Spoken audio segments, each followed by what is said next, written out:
Insomniacs Anonymous presents the creepiest true stories collected from the darkest corners of the web. Listener discretion is advised.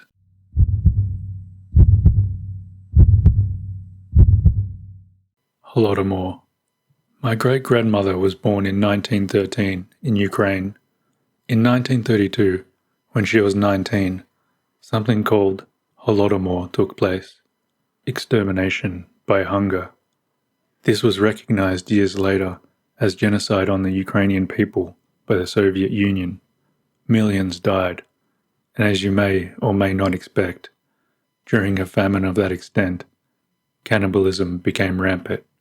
It wasn't unheard of, great-grandma told me, for families to kill their youngest child in order to eat. As time passed and the famine ended, things seemed to get better, but food was still scarce. Due to inflation, it cost a lot for the basics: bread, milk, eggs. It also took a long time as these things weren't easy to find. Though it happened less, great-grandma was certain that people were resorting to easier, more sinister methods to obtain food. Great-grandma was pregnant with my grandfather in 1936. She wanted fresh vegetables desperately, sort of a pregnancy craving, I guess you could say. So out she went, trekking up and down the streets. She wasn't having any luck until, "Lady, you need something?" A small boy, about 8 years old. His cheeks were unusually full. Most people those days had cheekbones that looked like they would poke out from your face at any slight pressure due to the famine. Great-grandma told the boy she wanted vegetables. His chubby face split into a grin. He knew just the place, he told her, and gave her directions to a hovel a few blocks down. She was wary, but determined, so off she went. The hovel smelt like slaughter. She didn't think anything of it. Maybe these people had a lot of food, and she'd struck a gold mine. Perhaps they'd take sympathy on a pregnant woman, and not charge her an astronomical price for a droopy carrot. When she pushed the curtain acting as a door aside and said hello, 3 things happened simultaneously. There was a man with a plank of wood raised above his head. She caught sight of a human head laying on a table, causing her to scream. And a woman in the corner shouted, "Stop." The woman examined my grandmother, frowning at her stomach. "The boy knows we have standards. We don't kill pregnant women. Get out of here. Leave. Never repeat what you saw. We can always change our mind." Great-grandma didn't need to be told again. At that she left. Years later she came to America to start a cannibalism-free life. I still wonder what could have happened to her if they had not noticed she was pregnant.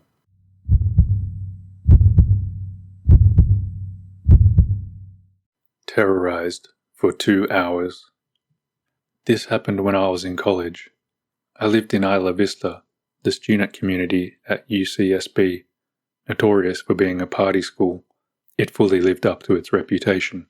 I liked to party, but holy, these people were off the wall. As such, there were a lot of people who put themselves in dangerous situations, drinking to excess, not being careful, not locking doors, etc.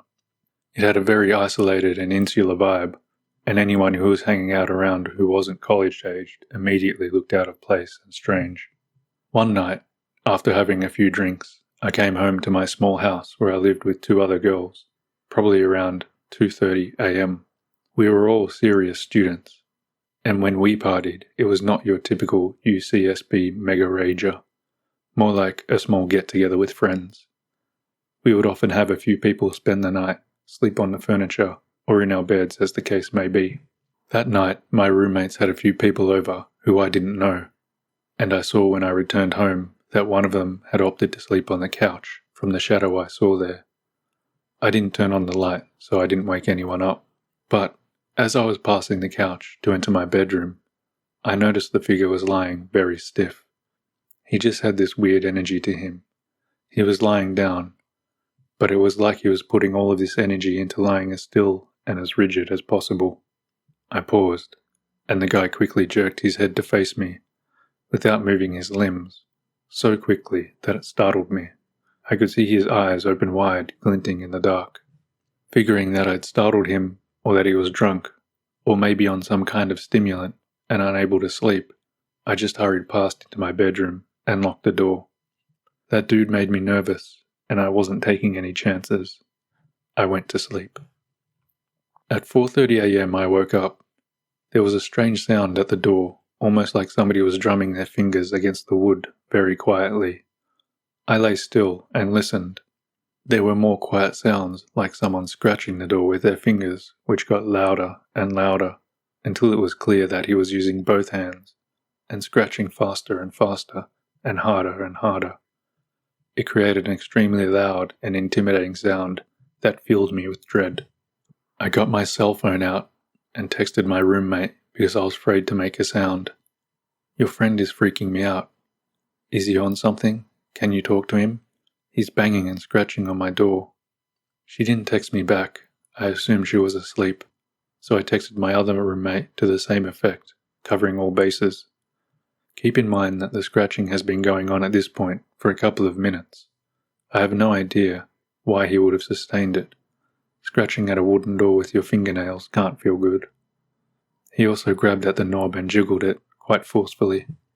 Because neither of my friends answered, I decided to call and really wake them up, though I was scared to make a sound. I know it sounds stupid, but there was something seriously horrifying about being teased like this through the door. I knew that he was trying to terrify me. I felt like a little kid, but I could tell this guy was messed up, and maybe the police needed to be called. I wanted to loop my roommates in, since it was one of their friends. The scratching stopped abruptly, and I called my roommate, who answered sleepily. "Your friend is messed up. Can you please deal with him? Do I need to call the cops? He's seriously scaring me, and he was scratching at my bedroom door. Really weird." She didn't say anything for several seconds, and when she did speak, her voice had no sleepiness in it at all. "What friend?" she said. "That guy that was sleeping on the couch," I said. She was quiet for a moment. "We didn't have any guys over," she said. "Call the police." My adrenaline surged, and I told her to please lock the bedroom door as quickly as possible.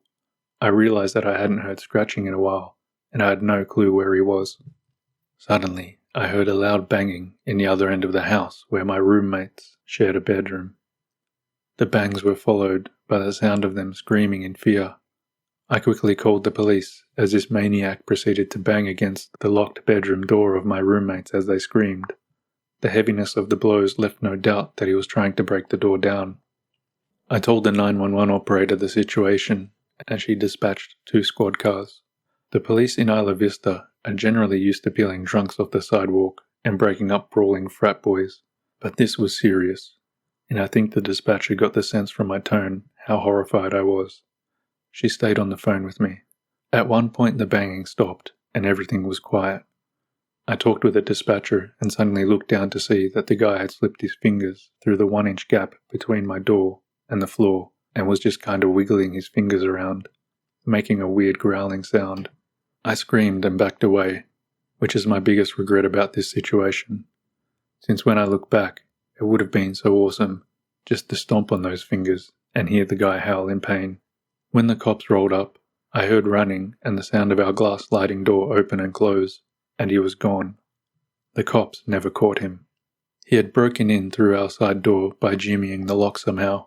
My door was covered in huge gouges he'd made using a pair of scissors, which he discarded on the ground before he left. What terrifies me the most is that I walked right past him. I looked him right in the face. I realized now that he was not trying to sleep, but he was lying stiff, because he was hiding.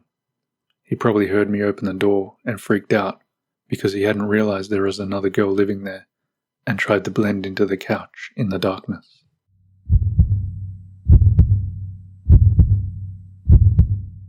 The Man in the Woods.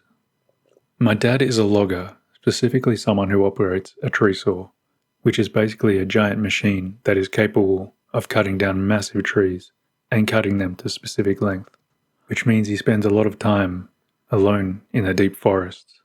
The way the logging crew was set up is that he would be told where he was supposed to cut down trees, and he would go and do that and be paid based on the amount of trees he cut, not how long it took him. So, my dad used to work 16 to 20-hour days constantly to get done as quickly as possible, and then the rest of the crew would come and clean up the trees and ship them to the mill. He used to work around 50% of the time alone, and the rest of the time with another tree saw operator, named Rainey. They would use radios to communicate back and forth. My dad and Rainey were put on a new job site and were about 10 days in. Everything was going as planned. But they were constantly hearing weird chitter-chatter over the radio. It was such poor quality no words could be heard, but whatever radio channel they changed, it followed them. As they progressed through their job and went further up the mountain, the words from the radio slowly became more audible. Both of them agreed, based on the small parts of the conversation they could hear, that something was wrong.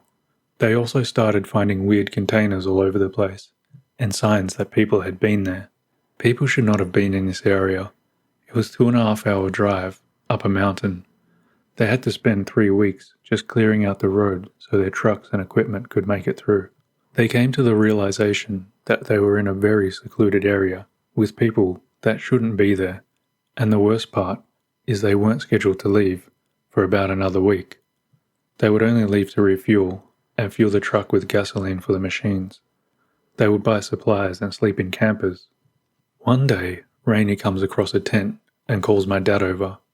They investigate the tent and find one lone sleeping bag and a duffel bag.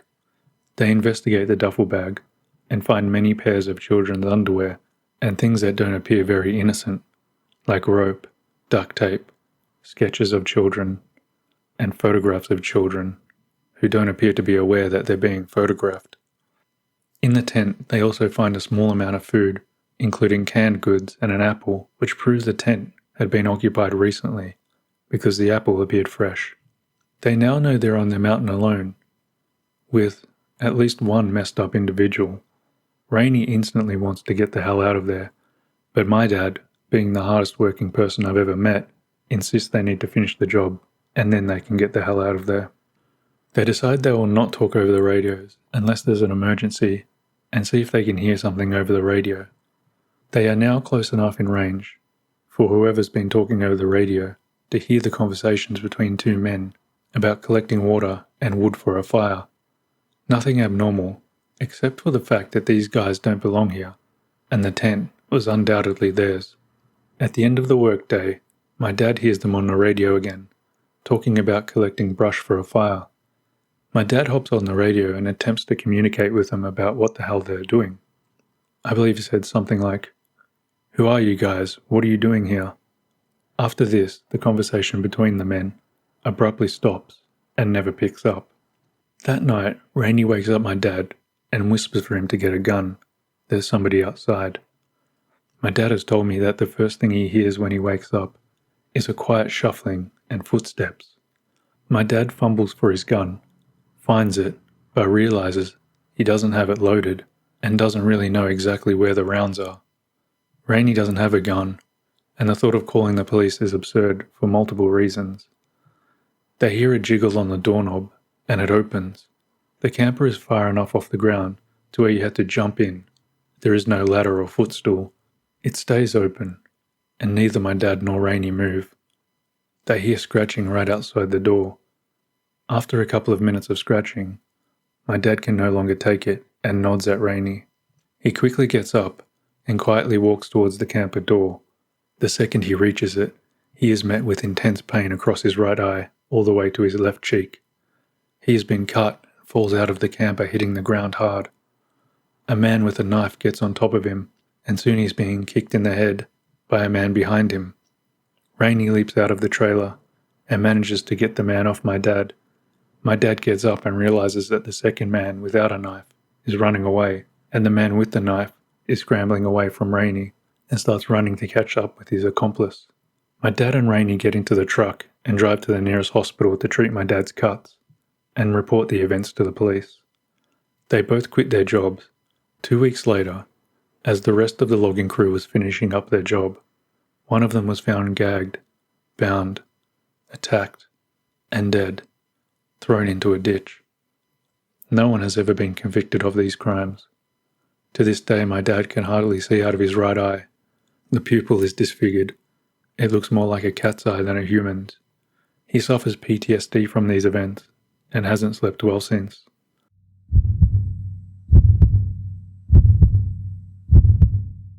The Man in the Brush. I was about 15 at the time this occurred. I was camping out in the middle of nowhere with my family, and part of my extended family, aunt, uncle, cousins. I was the oldest kid there in the RV, so you can probably understand how it felt to have no one else to do the stupid crap I did with back then. With a good 2-year gap between me and the inferiors, it was almost like nirvana when I got to the campground and met other teenagers. These were all people we knew fairly well from previous camping trips, so it was considered normal to hit it off with them from the start, and act like we've known each other forever within an hour. My parents trusted me a lot. I liked my fun, but I liked getting home in time for dinner equally as much. So when I was gone most of the day with other people from the camp, they didn't think much of it. The only rule was that I had to be back at the RV for dinner, and before 8:30 p.m. in the evening. So picture this, a group of 6 teenagers, all around 15 and 16, out in the middle of the woods with no adult supervision for the vast majority of the day. A recipe for trouble. This particular day, we found a neat little deer trail we hadn't seen before. On second thought though, it didn't seem like a deer trail. It snaked through a really thick part of the underbrush. It's a hard thing to pick out of the brush, unless you've been looking or you know where it is. It was promptly explored, marked with a broken branch outside of the entrance, and quickly forgotten. Except, I remember this special little tunnel. That night, while we were all eating dinner, one of the adults proposed that we play manhunt out in the woods, at night. Not everyone was totally on board with this idea, but in the grand scheme of the plan, they were quashed down like autumn leaves. Everyone got a flashlight, and everyone was assigned a team.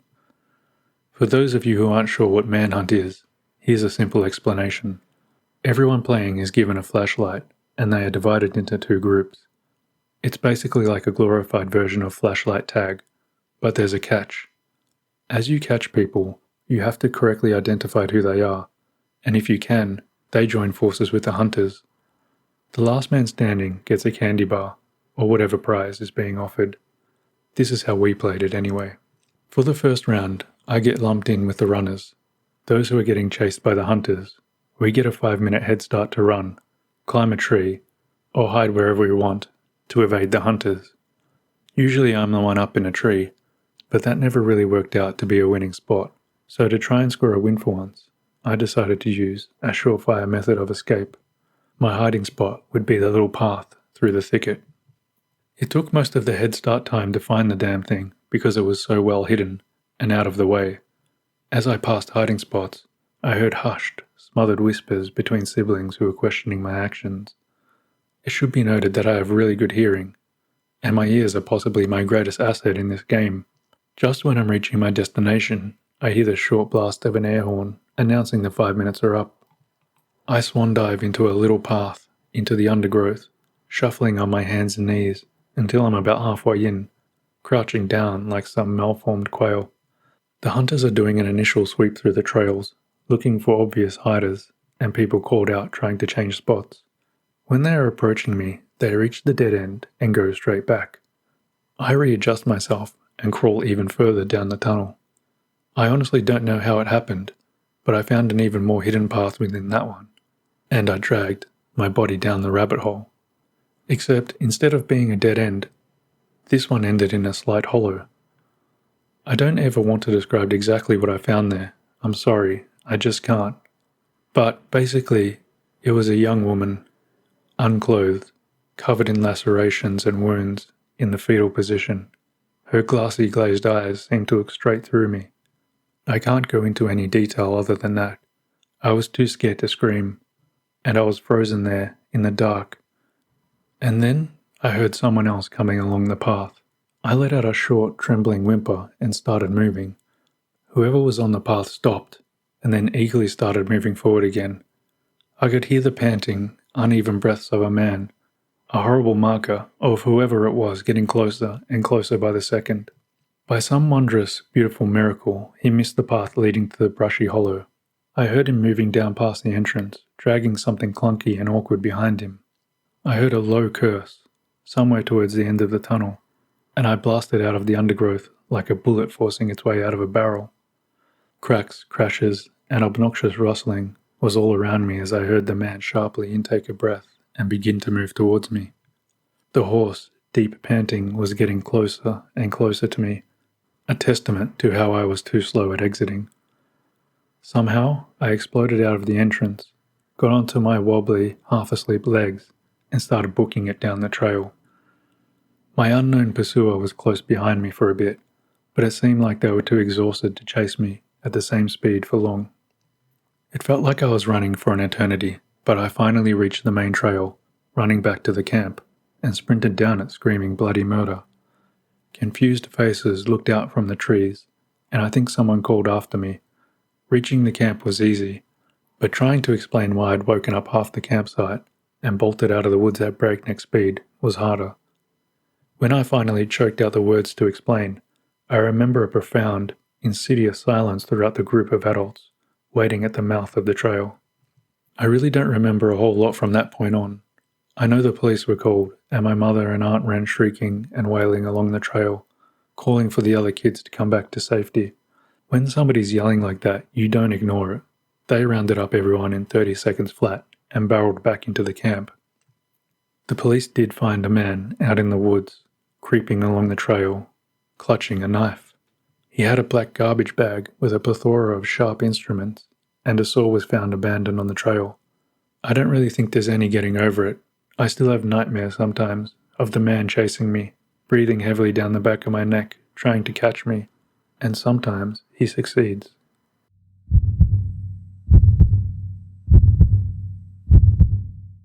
You shouldn't have called.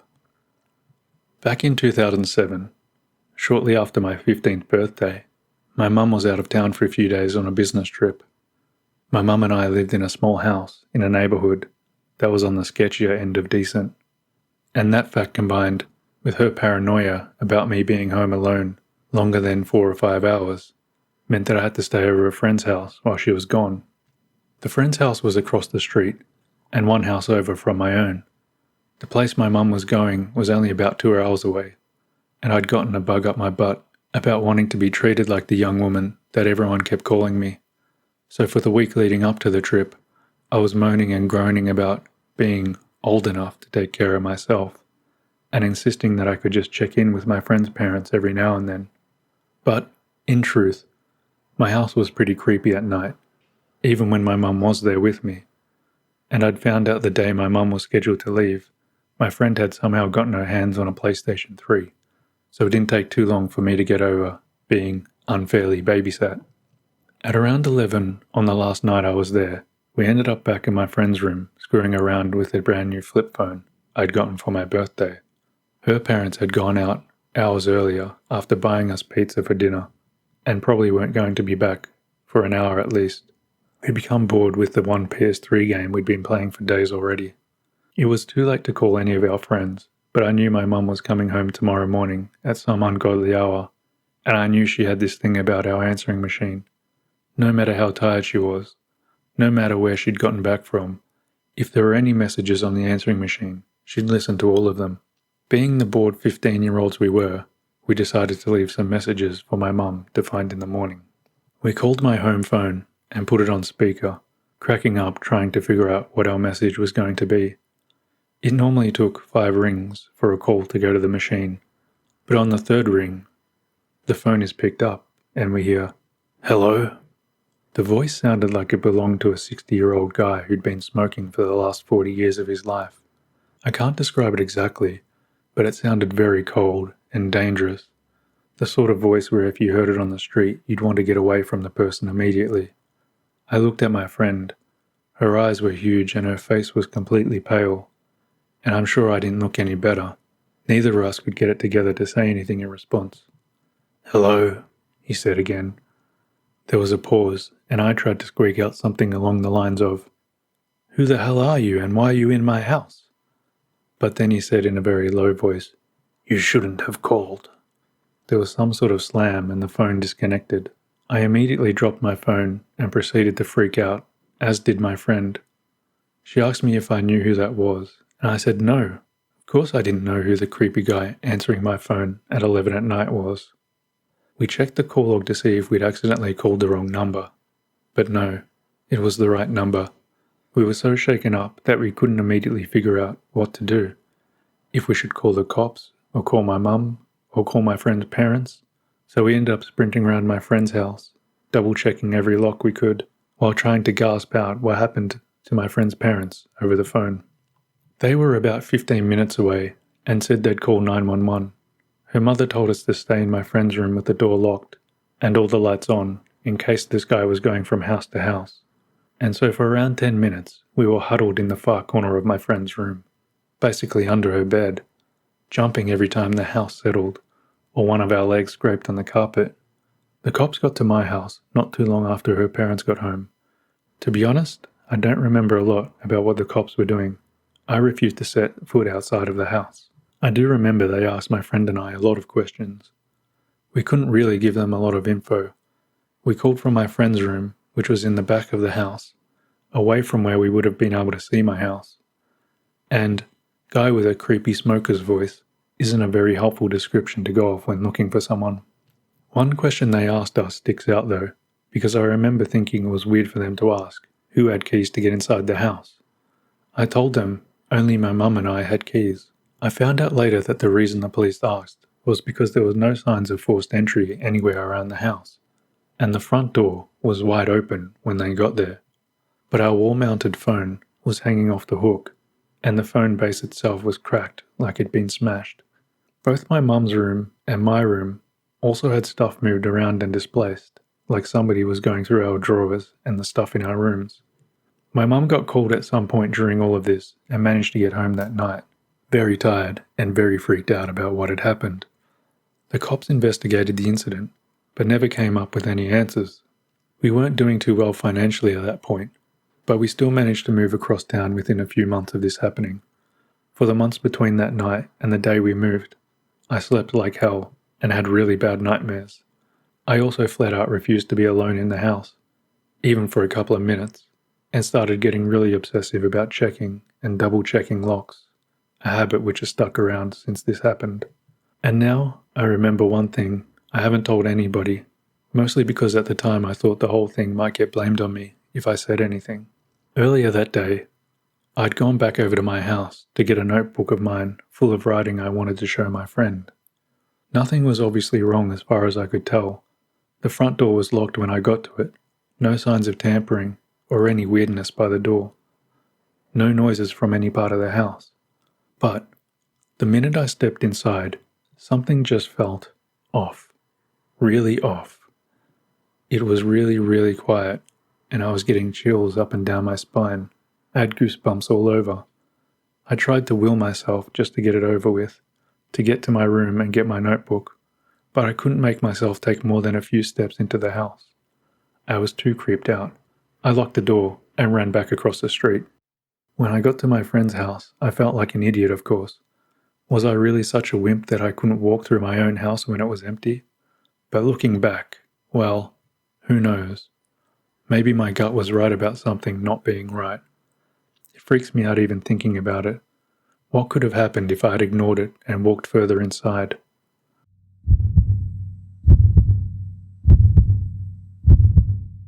Well, that's it for this episode. I look forward to your company next time.